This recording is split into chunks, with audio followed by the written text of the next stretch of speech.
Hello everyone, आपका फिर से हमारे चैनल पे स्वागत है। और आज के इस वीडियो में हम आपको बताने वाले हैं कि अगर आपके घर में कोई भी छोटा बच्चा है जिसे आप इंग्लिश सिखाना चाहते हैं, कोई भी 3 साल का होगा, 4 साल का होगा, कोई भी 5 साल 6 साल का कोई भी आपके पास बच्चा है, उसे आप इंग्लिश पढ़ना सिखाना चाहते हैं, तो आप कैसे इंग्लिश पढ़ना उसे सिखा सकते हैं। या फिर आपके घर में कोई भी छोटा बच्चा है जिससे इंग्लिश पढ़ने में दिक्कत आती है, तो कैसे आप उसे सॉल्व कर सकते हैं। तो चलिए आज के इस वीडियो में हम यही जान लेते हैं। तो यहाँ पे मैं आपको कुछ टिप्स दूंगा जिसकी मदद से आप उसकी इंग्लिश रीडिंग स्किल अच्छी कर सकते हैं। तो चलिए यहाँ पे हम सबसे पहले टिप पे गौर कर लेते हैं कि हम पहले टिप में क्या करेंगे कि हम उसे सिखाएंगे कि बुक को पकड़ना कैसे है। तो आपको ये लगेगा ये तो बहुत ही ज़्यादा छोटी बात है, लेकिन ये छोटी छोटी बातें ही बहुत ही ज़्यादा इम्पोर्टेंट हो जाती हैं। जैसे अगर उसने उल्टा पकड़ रखा है तो आप उसे बताएंगे कि ऐसे सीधा पढ़ते हैं, सीधा पकड़ते हैं बुक को, तो ऐसे आप ये सब बताएंगे। और जैसे कि लाइन वाइज उसे कैसे पढ़ते हैं, जैसे कि आपको बताना होगा कि लेफ़्ट से शुरू करते और हमेशा राइट में ऐसे करके जाते हैं। फिर जब लाइन ख़त्म हो जाती है तब आपको बताना होगा। उसके बाद आप दूसरे नीचे जाएंगे, उसके साथ आप नीचे चलते जाएंगे और ऐसे ऐसे आप पढ़ते जाएंगे। फिर ये भी आपको बताना होगा कि जब भी पूरा पेज ख़त्म हो जाए फिर उसके बाद आपको क्या करना है, आपको करना है कि एक पेज पलटना है, 2 पेज नहीं, 3 पेज नहीं, एक पेज बस पलटना है। तो ऐसी छोटी छोटी बातें आपको उसे बतानी होगी, क्योंकि उसे कुछ नहीं पता इंग्लिश के बारे में। उसे नहीं पता है कि बुक को कैसे पकड़ते हैं, कितने पेज पलटने होते हैं। तो आपको छोटी छोटी बातें उसे बताना बहुत ही ज़्यादा ज़रूरी हो जाता है। और यहाँ पे मैं आपको टिप नंबर 2 में ये बताना चाहूँगा कि उसके बाद बच्चा क्या सोचेगा। बच्चा सोचेगा कि आखिर अब इसे पढ़ते कैसे हैं, या फिर कोई भी अल्फ़ाबेट हो गया, कोई भी उसे पढ़ते कैसे हैं। तो यहाँ पे आप उसे अल्फ़ाबेट जो होते हैं ABCD सभी के आप जो स्वर है उसे आप बताएंगे। जैसे कि बी का स्वर हो गया ब, सी का स और क, और डी का ड, एफ का फ, जी का ग, ज, एच का ह, ये आप बताएंगे। तो पहले आप ये कर सकते हैं कि B C D E F G H ऐसे करके बता सकते हैं। लेकिन मैं आपको यही टिप दूंगा कि आप शुरुआती से, क्योंकि मुझे पता है कि ABCD ये ज़्यादातर हेल्प उसे नहीं करेगा, ज़्यादा रॉन्ग डाउन में उसका कोई काम का नहीं होगा। लेकिन ये बी को ब बोलना, सी को स क बोलना, डी को ड बोलना, एफ को फ बोलना, ये बहुत ही ज़्यादा काम उसे आएगा जब वो रीडिंग करेगा। तो इसलिए आप ऐसे कर सकते हैं कि आप उसे एच को ह बोलें, जे को ज बोलें। तो ये बताना बहुत ही ज़्यादा ज़रूरी है। तो ऐसे ही वो पढ़ना सीखेगा। तो ये बताना बहुत ज़्यादा ज़रूरी है। फिर यहाँ पे मैं आपको तीसरा टिप ये देना चाहूँगा कि उसके बाद आप उससे रूल्स सिखाएं। रूल्स मतलब क्या, जैसे कि आपने गौर किया होगा कि दूसरे वाले टिप में मैंने सारे अल्फ़ाबेट लिए, लेकिन AEIOUY इन्हें छोड़ दिया। तो इन्हें मैंने क्यों छोड़ दिया, क्योंकि इनके रूल्स बहुत सारे होते हैं। जैसे ए को आप ए भी पढ़ते हो, ए को आप अ भी पढ़ते हो, ए को आप ओ भी कई प्रकार से पढ़ते हो, ई को आप ए पढ़ते हो, ई को आप ई पढ़ते हो, ई को अ भी पढ़ा जाता है, आई को आई को ई, आई को अ भी पढ़ा जाता है। तो इनके बहुत सारे रूल्स हैं जो कि आपको बताना उस बच्चे को बहुत ही ज़्यादा ज़रूरी है। क्योंकि अगर आपने ये नहीं बताया तो बहुत ही ज़्यादा कंफ्यूज होता रहेगा। जैसे कि बैट हो गया, तो बैट में वो देखेगा कि यहाँ पे ए को हम ए पढ़ रहे हैं, और वहीं पे आप देखोगे कि बहुत सारे ऐसे वर्ड हैं जहाँ पे हम ए को आ पढ़ते हैं। जैसे कि कार, अब वो सोचेगा कि कार में हम इसे ए क्यों नहीं पढ़ रहे हैं, केयर क्यों नहीं पढ़ रहे, इसे हम आ क्यों पढ़ रहे हैं, आ। तो इन सभी के रूल्स होते हैं, और रूल्स आपको बच्चे को सिखाना ज़रूरी है ताकि वो कंफ्यूज ना हो। तो ये भी आपको बहुत ही ज़्यादा ज़रूरी है, और इसीलिए मैंने इन सभी को अलग से रख रखा है। 6 हैं, वाई के भी कुछ रूल्स होते हैं, तो इसलिए मैंने इसे अलग तरीके से लिख रखा है। और जब आप ये रूल्स आप उस बच्चे को बता रहे हो तब आप ये भी कर सकते हो कि उसे साइलेंट वर्ड्स भी बात बता दो, साइलेंट वर्ड्स के, कि कब कौन सा वर्ड साइलेंट रहता है। जैसे कि के यहाँ पे साइलेंट है, देखिए यहाँ पे के बाद एन है, इसीलिए हमारा जो के है ये हमारा साइलेंट है।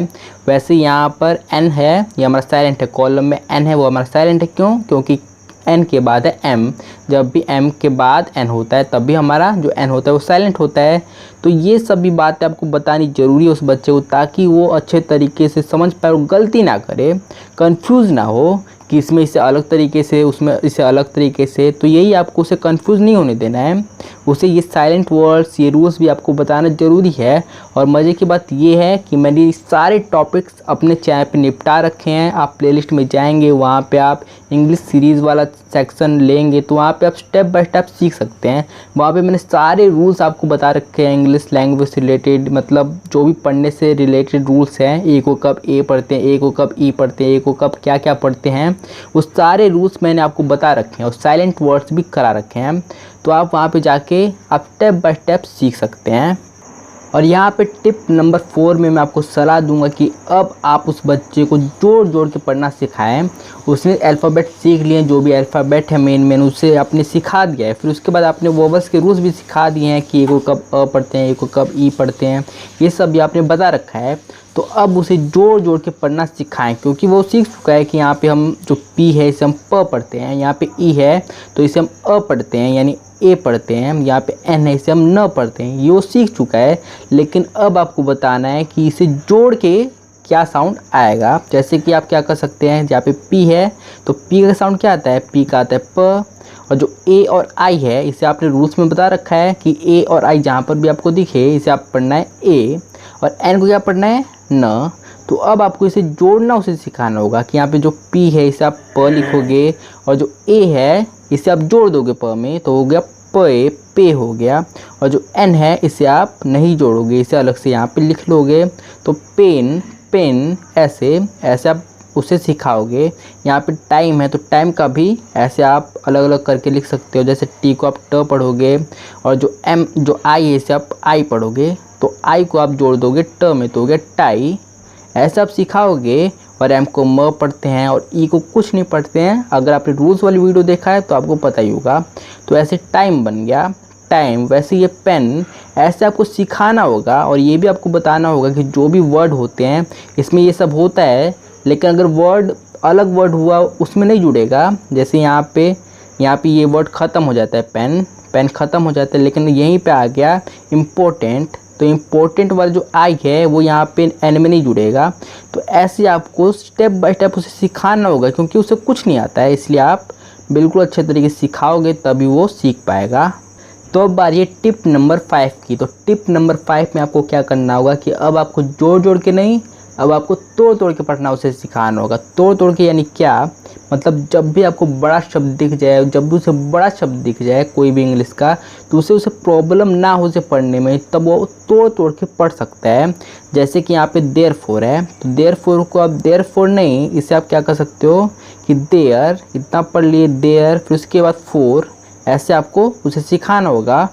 तो वैसे यहाँ पे है प्रो, प्रो फिर ब्लम। तो ऐसे आप उसे तोड़ तोड़ के पढ़ना सिखाओगे तो वो जल्दी सीख पाएगा और वो बड़े से बड़े वर्ड को भी आसानी से पढ़ पाएगा। और एज अ प्रैक्टिस हमने अपने यूट्यूब चैनल पे बहुत सारे वीडियोस अपलोड कर रखे हैं इंग्लिश पढ़ने से रिलेटेड, जिसमें हमने पढ़ना सिखा रखा है, प्रैक्टिस करा रखी है आपकी। तो उन्हें आप जाके देख सकते हैं, आपको लिंक डिस्क्रिप्शन के नीचे मिल जाएगा उस पूरे प्लेलिस्ट का। तो छठा और आखिरी टिप मैं आपको यही देना चाहूँगा कि वोकैबुलरी। तो देखिए दोस्तों, तो बहुत सारे ऐसे वर्ड आपको दिख जाएंगे जहाँ पे रूल्स काम नहीं करते, तो वहाँ पे आपको काम यही आएगा आपकी वोकैबुलरी। यानी अगर आप उसका जानते हो कि उसका उच्चारण कैसे होगा, उस वर्ड का उच्चारण कैसे होगा, तो आप आसानी से पढ़ लोगे। तो इसलिए आपको वोकैबुलरी भी याद करना बेहद ज़्यादा ज़रूरी है। और मैं आपको बता दूँ कि ये वोकैबुलरी याद करना आपको सिर्फ रीडिंग में काम नहीं आएगा, सिर्फ रीडिंग में नहीं, राइटिंग में भी काम आएगा और स्पोकन इंग्लिश में भी ये बहुत ही ज़्यादा काम आएगा। तो इसलिए आपको ये याद तो कर ही लेना है। तो ये थी आज की वीडियो जहाँ पे हमने सीखा कि आप कैसे एक छोटे बच्चे को भी इंग्लिश पढ़ना सिखा सकते हैं। तो अगर आपको वीडियो पसंद आई हो तो इस वीडियो को लाइक कर दीजिए। और अगर आपको ऐसे ही इंटरेस्टिंग वीडियोस चाहिए इंग्लिश लैंग्वेज से रिलेटेड तो आप हमारे चैनल को सब्सक्राइब भी कर सकते हैं। तो मैं इस वीडियो को पूरी देखने के लिए धन्यवाद।